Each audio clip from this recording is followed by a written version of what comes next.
आप देख रहे हैं एल इंडिया न्यूज। जो दिखेगा उसे दिखाएंगे, सच को आप तक लाएंगे।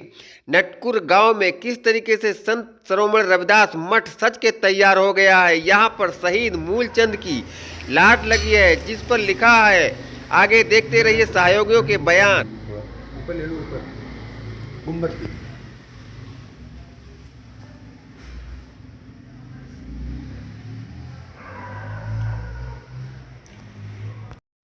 महोदय जी, आपका क्या नाम है? मेरा नाम जितेंद्र कुमार है। कहाँ के रहने वाले? मैं यहीं ग्राम नटकुर पोस्ट चंद्रावल लखनऊ का निवासी हूँ। अच्छा अच्छा। और ये रविदास जयंती होने वाली है कल, तो यहाँ पर आपकी क्या तैयारी है? यहाँ पर बहुत अच्छी तैयारी है। और हमारी जो ये रविदास जयंती का कार्यक्रम है, यह सन 1960 के दशक से यहाँ पर हमारे पूर्वजों ने प्रारंभ किया था। और जो यहाँ पर इस कार्यक्रम की नींव रखने वालों में से, महान कर्मठ योद्धाओं में से जो हमारे नाम आएंगे, प्रमुख नाम हमारे स्वर्गीय भाई मूलचंद कुरेल जी की, जिनका ये समाधि स्थल बना हुआ है, इनका सन 1980 में कुछ अराजक तत्वों द्वारा जो है इसी द्वेष भावना से कि ये महान अंबेडकर अनुयायी थे और संत शिरोमणि रविदास जी के महान भक्त थे और देश में ये क्षेत्र में, सोजेनगर क्षेत्र में विकास की ज्वाला प्रभावित करने का ये जज्बा रखते थे। तो इसलिए अराजक तत्वों ने जो है इनका अंतकाल करा दिया और उन्हीं की पग चिन्हों पर चलने का हम लोगों ने संकल्प लिया। और उनके सपुत्र ये श्री दिवाकर जी हमारे जो साथ में खड़े हुए हैं, और आप चमन सिंह, सजीवन लाल जी, अन्य हमारे सहयोगी साथी, ये सभी लोग यहाँ पर उपस्थित हैं। इस मंदिर को बनाने में सन 1960 के दशक से इसकी नींव पड़ी थी। फिर 80 में जो है इसको जो है मूर्त रूप दिया गया और तब से लगातार कुछ ना कुछ विकास होता रहा है। यहाँ पर जो जयंती का कार्यक्रम होता है, पूरे गांव के लोगों के जो सगे संबंधी रिश्तेदार होते हैं, जो आगंतुक होते हैं, क्षेत्र के जो सम्मानित साथी होते हैं, उनको आमंत्रित किया जाता है और वो सभी लोग आते हैं। और हम लोग जो है संत शिरोमणि रविदास की जो परंपरा रही है, जो इनको काशी में जो है जो महापाखंडियों द्वारा जो शिकस्त इनको मिली थी, महापाखंडियों को, संत रविदास को, कि और जब उनको शिकस्त मिली थी तो रविदास जी के जुलूस को उनको कंधे पर बैठा करके पूरी काशी नगरी में घुमाया गया था। उसी परंपरा को अपनाते हुए आज भी हम लोग तब से और अब तक वो कड़ी टूटी नहीं है। इस क्षेत्र में जितनी जयंतियाँ मनाई गई हैं वो कड़ी टूट गई होगी, लेकिन इस क्षेत्र में ये एकलौता गांव ऐसा होगा जहां पर यह जयंती कार्यक्रम का ये सिलसिला टूटा नहीं है। और सतत विषम परिस्थितियों में हम लोगों ने मनाया है, आगे तक मनाने का संकल्प लिया है। संत शिरोमणि रविदास को, अन्य दलित महापुरुषों को नाम लेकर के, इनके जुलूस को कंधे पर ले करके पूरे गांव में इनकी जय जयकार का भ्रमण करते हैं।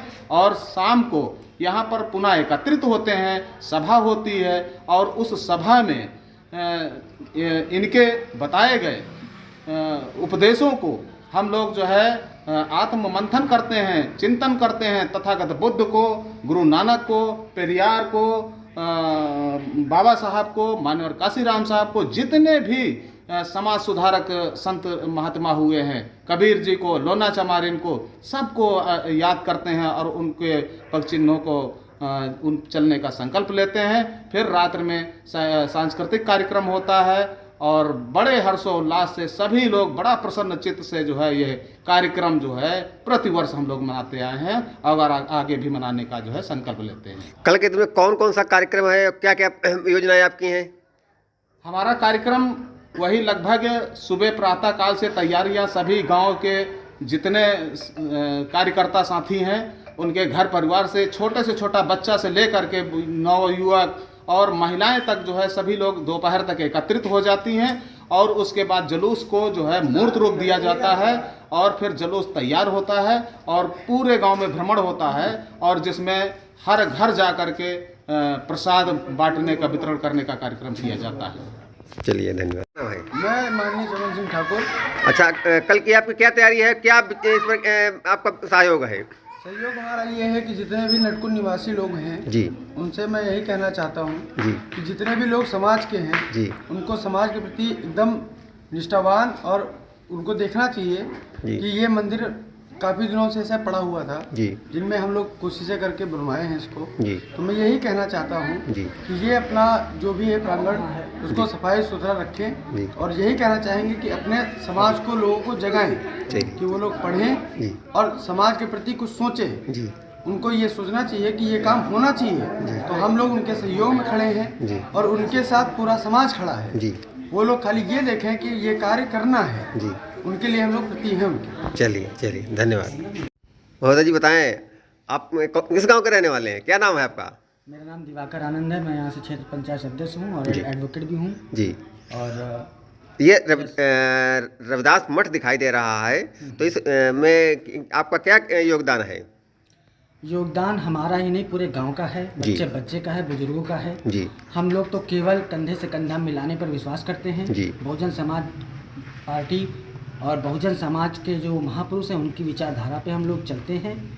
हम लोग यहाँ किसी जाति विशेष के बंधन में रहकर काम नहीं करते। यहाँ पे सर्व समाज के लोग, जैसा कि हमारे महापुरुषों ने नारा दिया है, बहुजन समाज पार्टी का भी नारा है, सर्जन हिताय सर्जन सुखाय। हम सर्जन हिताय सर्जन सुखाय पर चलते हुए बहुजन समाज के जितने भी महापुरुष हैं उनकी जयंती मनाते आए हैं, उनका परिवार दिवस मनाते आए हैं। और जैसा कि माघी पूर्णिमा के अवसर पर रविदास जयंती मनाई जाती है, और ये रविदास जयंती हमारी बहुत ही ऐतिहासिक रविदास जयंती है जो आज कम से कम 60 सालों से मनाई जा रही है। और हम अपने महापुरुषों के, अपने बुजुर्गों पे पद चिन्हों पे चलते हुए इस परंपरा को आगे लेके चल रहे हैं। मेरा आपके मीडिया के माध्यम से अनुरोध है कि इस रविदास जयंती को आप कवर करें और इसको घर घर तक पहुंचाएं, पूरे क्षेत्र में फैलाएं। और ज़्यादा से ज़्यादा मैं आपके मीडिया के माध्यम से लोगों से अपील करना चाहता हूं कि कल सभी लोग रविदास जयंती प्रांगण ग्राम नटकुर सोनीनगर में सभी लोग अपने परिवार के सहित आने का कष्ट करें और समारोह की शोभा बढ़ाएं। चलिए, कब से तैयारी कर रहे हैं इसकी आप? इसकी तैयारी हम लोग 1 महीने से कर रहे हैं। जी, क्या क्या तैयारी हो चुकी है, क्या क्या कार्यक्रम होने हैं? तैयारियों के संबंध में आपको क्या बताएं, हमारी एक कमेटी है। जी जब रविदास जयंती आने वाली होती है तो हम 1 महीना पहले ही मीटिंग कर लेते हैं जी। कि कार्यक्रम का रूपरेखा कैसी होगी, क्या क्या प्रोग्राम होंगे, कैसे कैसे जो है नहीं हमको अरेंज करना है, किस पदाधिकारी को क्या जिम्मेदारी दी जाएगी। तो ये 1 महीना पहले से ही हम लोग की तैयारी बैठते होने लगती हैं। और जैसा कि आप देख रहे हैं इस समय तैयारी आपने पूरे सवाब पर हैं। अब कल केवल तैयारी है हमारी, सुबह पहले रविदास जी की आरती होगी और उसके बाद प्रसाद वितरण होगा। फिर 1 बजे से भंडारे का प्रोग्राम है जिसमें कि मीठा और भोजन दान का कार्यक्रम होगा। उसके अलावा बहुजन गायक रामनिवास पासवान जी अपनी पूरी टीम के साथ बहुजन नायकों के गानों की प्रस्तुति देंगे।